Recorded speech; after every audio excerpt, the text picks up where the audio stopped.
নমস্কার বন্ধুরা, Bhadreswar study centre চ্যানেলে তোমাদের স্বাগতম। তোমাদের জন্য দারুণ একটি সুখবর। সুপ্রিম কোর্ট অফ ইন্ডিয়ার তরফ থেকে একটি নতুন নিয়োগ বিজ্ঞপ্তি প্রকাশিত হয়েছে। তোমরা জানো সুপ্রিম কোর্ট অফ ইন্ডিয়ার তরফ থেকে খুবই লিমিটেড কিন্তু বিজ্ঞপ্তি প্রকাশিত হয়। তো আজকে যে বিজ্ঞপ্তিটা প্রকাশিত হয়েছে সেই বিজ্ঞপ্তিতে সম্পূর্ণ ডিটেলস ইনফরমেশন তোমাদের কাছে প্রোভাইড করব। এখানে তোমরা প্রত্যেকটি রাজ্য থেকে তোমরা এখানে আবেদন করতে পারবে। আর সবথেকে গুরুত্বপূর্ণ বিষয়, তোমাদের সেই রাজ্যেতেই কিন্তু তোমাদের এক্সাম সেন্টার কিন্তু পড়বে। তো সম্পূর্ণ গুরুত্বপূর্ণ তথ্য থাকছে। এসেনশিয়াল কোয়ালিফিকেশন কী প্রয়োজন, কিভাবে তোমাদের আবেদন করতে হবে, তার কী কী প্রসিডিওর, কী এলিজিবিলিটি ক্রাইটেরিয়া, প্রত্যেকটি তথ্য A to Z তোমাদের জন্য। তো চলো ভিডিওটা শুরু করছি। তোমরা দেখতে পাচ্ছ সুপ্রিম কোর্ট অফ ইন্ডিয়ার তরফ থেকে এই নিয়োগ বিজ্ঞপ্তিটি প্রকাশিত হয়েছে। এখানে অ্যাডভার্টাইজমেন্ট তোমরা দেখতে পাচ্ছ। অনলাইন অ্যাপ্লিকেশন কিন্তু তোমাদের করতে হবে, অর্থাৎ আবেদন তোমাদের অনলাইনেই কিন্তু করতে হবে। ভারতীয় নাগরিক প্রত্যেকটি রাজ্য থেকে তোমরা কিন্তু এখানে আবেদন করতে পারবে। এখানে তোমাদের এসেনশিয়াল কোয়ালিফিকেশন যাবতীয় যা যা এলিজিবিলিটি ক্রাইটেরিয়া আছে সেটা 31/12/2024 মধ্যে কিন্তু কমপ্লিট হয়ে যাওয়া চাই। এবার দেখো কোন কোন পোস্টে নিয়োগ করা হচ্ছে এবং কি কি ভ্যাকেন্সি আছে। যেমন দেখো এখানে 31, 33, 43 এই যে বিভিন্ন যে পোস্ট আছে, যেমন হচ্ছে কোর্ট মাস্টার শর্ট হ্যান্ড এই পোস্ট আছে, যেটা গ্রুপ এর মধ্যে আছে। তারপরে সিনিয়র পার্সোনাল অ্যাসিস্ট্যান্ট, তারপরে হচ্ছে পার্সোনাল অ্যাসিস্ট্যান্ট, এগুলো গ্রুপ বি এর মধ্যে আছে। যেখানে তোমরা বেতন লেভেল দেখতে পাচ্ছ, লেভেল 11, 8 এবং লেভেল 7 অনুযায়ী তোমরা কিন্তু বেতন পেয়ে যাবে। 67,700 টাকা, 47,600 টাকা, 44,900 টাকা, এরকম কিন্তু তোমরা বেতন পেয়ে যাবে। ঠিক আছে, এবার দেখো কোন কোন পোস্টের জন্য কি কি এসেনশিয়াল কোয়ালিফিকেশন তোমাদের প্রয়োজন। যদি তুমি কোর্ট মাস্টারের জন্য আবেদন করো তাহলে স্বাভাবিক ব্যাপার, তোমাদের এখানে ল যোগ্যতা প্রয়োজন, মানে LLB পাস হওয়া হতে হবে। 120 WPM শর্ট হ্যান্ডের স্পিড থাকতে হবে। কম্পিউটার অপারেশনের টাইপিং স্পিড 40 WPM থাকতে হবে এবং 5 বছরের অভিজ্ঞতার কথা বলা হচ্ছে। তুমি যদি সিনিয়র পার্সোনাল অ্যাসিস্ট্যান্টের জন্য আবেদন করো, সেখানে দেখো যে কোনো শাখায় গ্র্যাজুয়েশন হলে তুমি আবেদন করতে পারবে।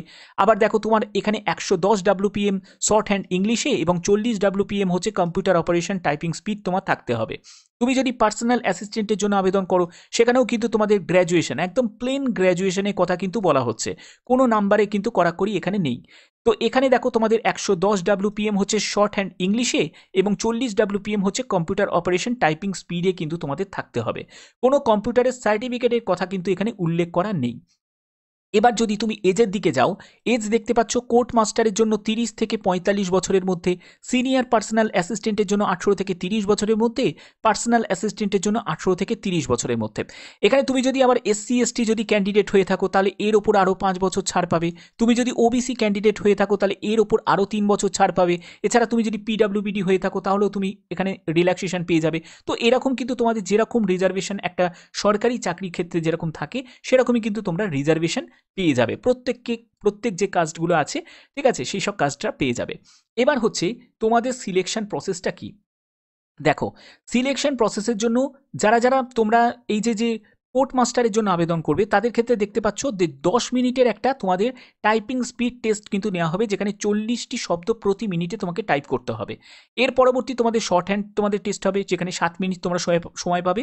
তারপরে তোমাদের রিটিন টেস্ট হবে। এরপরে তোমাদের ইন্টারভিউ হবে।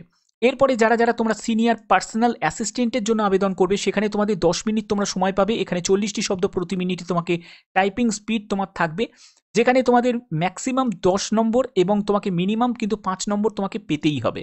এরপরে হচ্ছে তোমাদের শর্ট হ্যান্ডে তোমাদের 110টি শব্দ প্রতি মিনিটে তোমাকে শর্ট হ্যান্ড তোমাকে দেওয়া হবে, যেখানে 7 মিনিট তোমরা সময় পাবে। এর পরবর্তী হচ্ছে তোমাদের একটি রিটিন টেস্ট হবে, যেখানে তোমরা দেখতে পাচ্ছ 50 জেনারেল ইংলিশ, 25 হচ্ছে জেনারেল অ্যাপটিটিউড, তারপর লজিক্যাল রিজনিং তোমাদের থাকছে।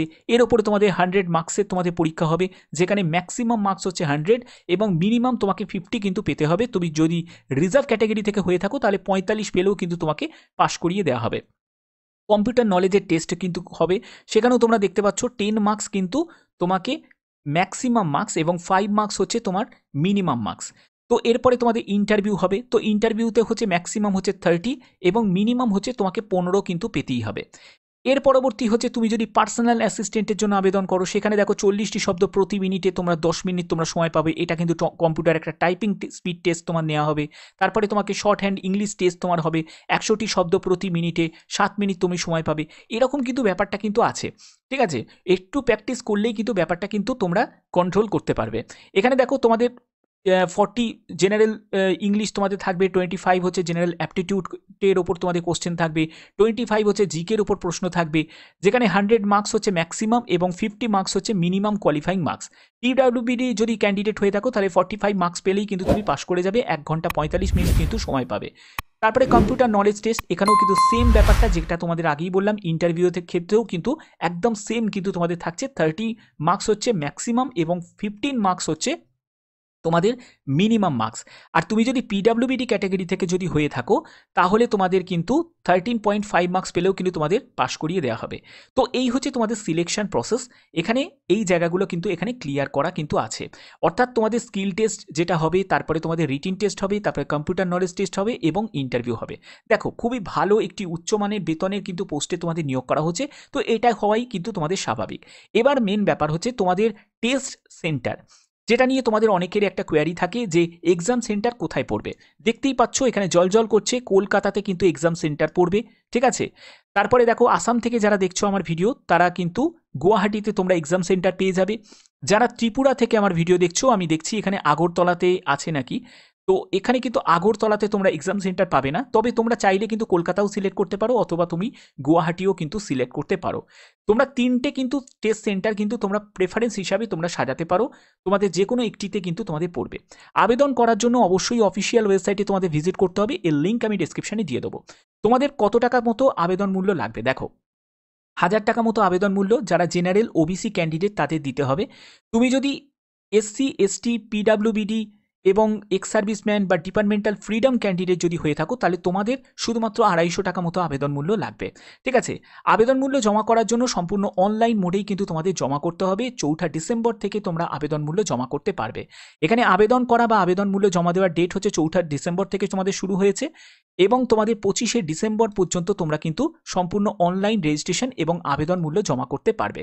সম্পূর্ণ গুরুত্বপূর্ণ এগুলো কিন্তু এখানে উল্লেখ করা আছে। এখানে তোমরা যে কোনো পোস্টের জন্যই কিন্তু এখানে আবেদন করতে পারো। যদি তুমি একাধিক পোস্টের জন্য আবেদন করতে চাও তাহলে কিন্তু সেপারেটভাবে কিন্তু তোমাদের অনলাইন আবেদন কিন্তু করতে হবে এবং আবেদন মূল্যও কিন্তু জমা দিতে হবে। এখানে একটা কথা মনে রাখবে, একবার যদি তুমি সাবমিট করে দাও তাহলে কিন্তু পরবর্তী সময় কোনো রকমভাবে কিন্তু উইথড্রও করতে পারবে না বা মডিফিকেশনও কিন্তু করতে পারবে না। তার জন্য খুব সিনসিয়ারলিভাবে কিন্তু তোমাদের আবেদন করতে হবে। আবেদন করার আগে ফটোগ্রাফ এবং সিগনেচার এগুলো কিন্তু তোমাদের স্ক্যান করতে হবে। প্রয়োজনীয় যাবতীয় ডকুমেন্টস যেগুলো তোমাদের রিকোয়ার্ড আছে সেগুলো কিন্তু তোমাদের আপলোড করতে হবে, ঠিক আছে।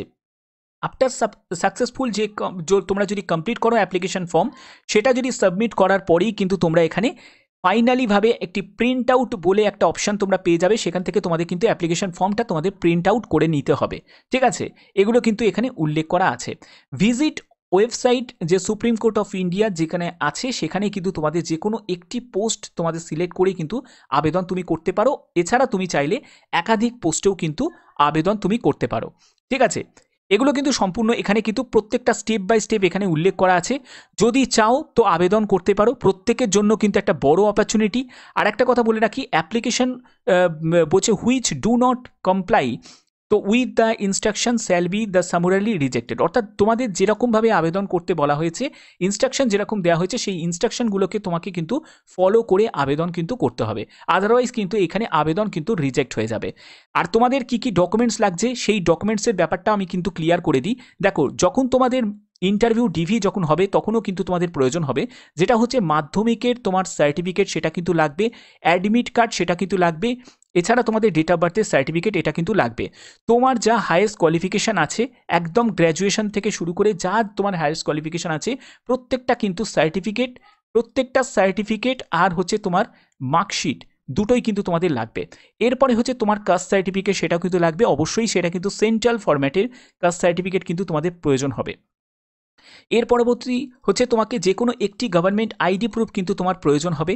তো এখানে দেখো তোমাদের নয় আধার কার্ড, ঠিক আছে, না হলে তোমাদের ভোটার কার্ড বা তোমাদের প্যান কার্ড, যে কোনো একটি any one government ID proof কিন্তু তোমাদের প্রয়োজন। এছাড়া তোমাদের আর যদি কোনো এক্সট্রা কোনো কোয়ালিফিকেশান কোনো সার্টিফিকেট থাকে সেটাও কিন্তু তোমাদের এখানে তুমি অ্যাটাচ করতে পারো। এরকমই গুরুত্বপূর্ণ সম্পূর্ণ ডিটেলস ইনফরমেশন তোমাদের কাছে প্রোভাইড করলাম। যারা যারা আবেদন করতে ইচ্ছুক তারা কিন্তু আবেদন করতে পারো, কারণ সুপ্রিম কোর্টের তরফ থেকে কিন্তু খুব লিমিটেড শূন্য পদের বিজ্ঞপ্তি কিন্তু প্রকাশিত হয়। তো এরকমই গুরুত্বপূর্ণ আপডেট তোমাদের কাছে আমি প্রতিনিয়ত কিন্তু প্রোভাইড করে থাকি। এটা কিন্তু প্রত্যেকের জন্য একটা বড় অপরচুনিটি। যারা যারা এখানে এত ভালো বেতনের যদি পোস্টে যদি তোমরা আবেদন করতে চাও তাহলে অবশ্যই কিন্তু আবেদন করতে পারো। আর এরকমই গুরুত্বপূর্ণ আপডেট পাওয়ার জন্য অবশ্যই চ্যানেলটাকে তোমরা সাবস্ক্রাইব করে রাখবে। তো এখনের মতো এইটুকুই, টাটা।